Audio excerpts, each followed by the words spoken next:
മലയാള ചലച്ചിത്ര സംഗീതത്തിൻ്റെ ചരിത്രത്തിൽ അതിമനോഹരമായ ഒരു അധ്യായമാണ് ശ്രീ ജോൺസൺ മാസ്റ്റർ. മൃദുലമായ രാഗങ്ങൾ, ആഴമുള്ള ഭാവങ്ങൾ, സംഗീതത്തിലെ സങ്കീർണതയോടൊപ്പം ലാളിത്യവും ചേർത്ത് ഹൃദയം സ്പർശിക്കുന്ന ഗീതങ്ങൾ ഒരുക്കിയ സംഗീത പ്രതിഭ. ജോൺസൺ മാഷിൻ്റെ സംഗീതത്തിൽ ഏറ്റവും ശ്രദ്ധേയമായത് സംഗീതവും പശ്ചാത്തല സംഗീതവും തമ്മിലുള്ള സമതുലിതമായ കൈമാറ്റമാണ്. സംഗീത സംവിധാനം ചെയ്യുമ്പോൾ ചിത്രത്തിൻ്റെ ആന്തരികമായ താളം അറിയാനായിരുന്നു അദ്ദേഹം പ്രാധാന്യം കൊടുത്തത്. അദ്ദേഹത്തിൻ്റെ പശ്ചാത്തല സംഗീതം പലപ്പോഴും കഥാപാത്രത്തിൻ്റെ ഭാവങ്ങളേക്കാൾ വലുതാണ്. പത്മരാജൻ, ഭരതൻ, ലോഹിതദാസ് തുടങ്ങിയ മലയാളത്തിലെ മികച്ച സംവിധായകരുമായി ജോൺസൺ മാഷ് അടുത്ത് സഹകരിച്ചു. ഗാനരചയിതാക്കളിൽ കായംകുളം ജോൺ, യൂസഫലി കീച്ചേരി, ONV കുറുപ്പ്, കൈതപ്രം എന്നിവരുമായി ചേർന്ന് അദ്ദേഹം കലയെ പുതിയ ഉയരങ്ങളിലെത്തിച്ചു.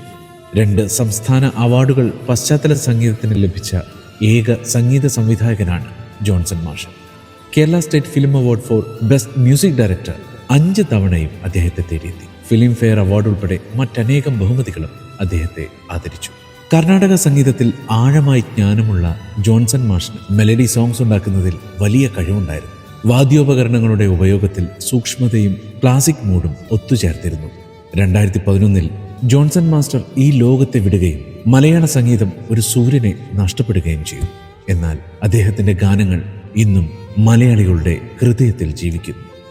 ജോൺസൺ മാസ്റ്റർ ഒരു സംഗീത സംവിധായകനല്ല, ഒരു ഹൃദയത്തിൻ്റെ നാദമാണ്.